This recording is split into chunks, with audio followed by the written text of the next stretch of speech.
Hey guys, this is Austin with Walton's TV, and welcome to Collagen Casings 101, available at waltonsinc.com.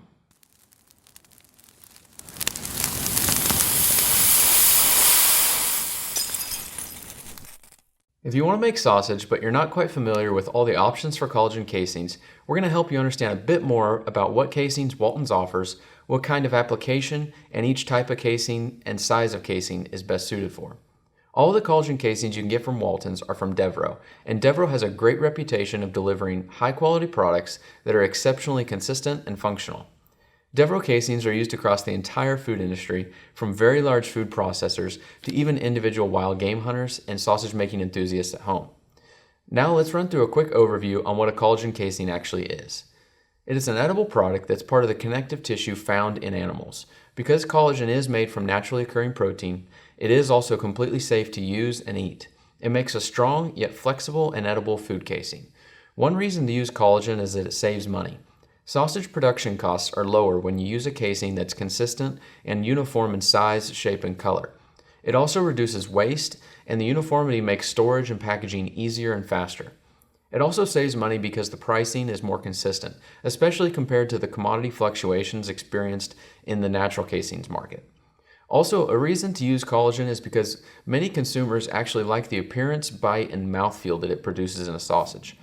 And the last big reason to use collagen casings is because collagen is extremely versatile. Almost any type of sausage can be made using collagen casings. So the next question you may ask is, how long can I keep collagen casings? Shelf life should be between 1 and 2 years. It does really depend on your storage environment though. Ideal storage locations would be with a cool temperature between 40 and 60 degrees Fahrenheit and dry. Casings will also last longer if they're left in the original and unopened package. We would recommend that you reseal any opened packages and always store collagen casings in an airtight container. Just remember, once a package is opened, the casings can become more brittle and delicate at a quicker pace. This can lead to excessive breakage or blowouts during stuffing, which is simply a result of the moisture content of the casings changing and drying out. One last note is that collagen casings are ready to use straight out of the package, so there's no soaking or other prep work like you have using natural or fibrous casings. Now let's actually dive into the types of collagen casings. The two basic types are fresh and processed casings. Fresh casings, as the name indicates, are for fresh or unsmoked sausages. We have sizes ranging from a 21mm up to a 32mm. They are all clear in appearance, and fresh casings are meant to be used as a replacement for various natural casings, something like hog or sheep casings, and in a fresh sausage application. One thing to remember is that fresh casings are not designed to hang on smoke sticks in a smokehouse.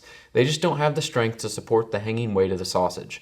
If you try and hang fresh casings, you might end up opening your smokehouse door after the cook cycle ends and find that the casings have broken and all your product is laying on the smokehouse floor.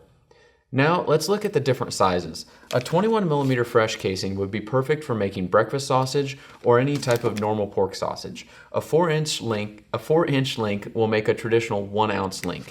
These are our 21mm fresh casings in an example with a chicken breakfast sausage that we stuffed into the 21mm fresh casings.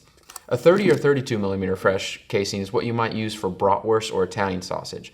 The 32 is closer to what you might find in a store brand sausage, but I prefer the slightly smaller 30mm casings just because they fit on a bun a little bit better. These are some bratwurst that we made using the 30mm fresh casings. We're done with fresh casings, so let's switch to processed casings now. These casings are typically for a smoked or cooked product like snack sticks, hot dogs, and a whole lot of other types of smoked sausages. Processed casings have two variants though. We have processed STIX and we have processed fine. Both types of processed casings have a heavier wall weight than fresh casings. This allows processed casings to be hung on smoke sticks during your drying and thermal processing steps. Processed sticks are primarily a smaller diameter casing and are specifically designed for things like snack sticks. All of our STIX casings are smoke color and range in size from a 15 up to a 23mm, with our most popular size being the 19mm. There's a very nice snap in the bite to STIX casings, which is great for many types of small diameter meat snacks. Anything from a traditional snack stick or fermented snack stick to even other dry and semi-dry sausage like beef stick, pepperoni, or even mini salami. We have a couple examples of a final product in the STIX casings. We have a 19mm snack stick as well as a 21mm snack stick. Next we have processed fine casings. These can be smoke, red, or clear in color. Sizes range from a 21 millimeter up to a 34 millimeter. Inside the processed fine category, we have two subvariants. There's a fine H and a fine T. The fine H variant is a heavier wall casing than the fresh or the fine T, but not as strong as the processed STIX that we just talked about. The fine H casings are specifically designed to be a replacement for hog gut casings and come in a 30 or a 32 millimeter size. The red casings are awesome for making hot links or any other type of smoked sausage, particularly sausages that are meant to be spicy, as it adds a great eye-popping look to your final product. And then the smoke or clear casings work great for smoked sausages like chili dogs, German sausage, and much more. Switching to the fine T, these casings are stronger walled than fresh, but they're thinner walled than the fine H. Having a lighter wall weight gives the sausage a bit more of a tender bite. Sizing on the fine T casings range from a 21 to a 30 millimeter. With a more tender bite and a smaller diameter than the fine H, the fine T casings are going to work great for anything like a hot dog or frankfurter. My preference would be to use the 26 millimeter clear for making any type of hot dogs. Let's take a quick look now at the actual usage of collagen casings.